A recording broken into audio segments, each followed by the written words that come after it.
पंतप्रधान मोदींचा सोनं खरेदी न करण्याचा सल्ला योग्यच आहे। हा मोदींचा संभाव्य युद्धकालीन आर्थिक तयारीचा इशारा आहे। सोनं खरेदीमुळे भारताचा डॉलर साठा वेगाने कमी होईल। ब्रिगेडियर हेमंत महाजन यांनी ही प्रतिक्रिया दिली आहे। आयातीचं जर आपण गणित बघितलं तर आपल्याला असं दिसतं की 40% आयात जी आहे ही आपण कच्च्या तेलावरती करतो आणि जवळजवळ 30%हून जास्त आयात जी आहे ती आपण सोन्यावरती करतो।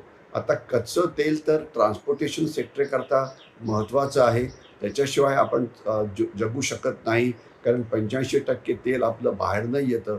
मात्र सोनं जे आहे हे काही रोजच्या जीवनाला लागणारी गोष्ट नाही आणि आज जगामधलं आपण सोन्याचा सर्वात मोठं ग्राहक आहोत आणि याचा खर्च आपल्याला डॉलरमध्ये करावा लागतो, प्रचंड डॉलरमध्ये। तर त्याच्यामुळे आता रुपयावरचा जो दबाव आहे तो वाढलेला आहे आणि याच्यामुळे होतं काय की आयात बिल जे आहे आपलं ते वाढतं, डॉलरची गरज ही आपल्याला जास्त होते आणि आपलं जे ट्रेड डेफिशिट आहे म्हणजे आयात आणि निर्यातीमधला जो फरक आहे तो वाढतो।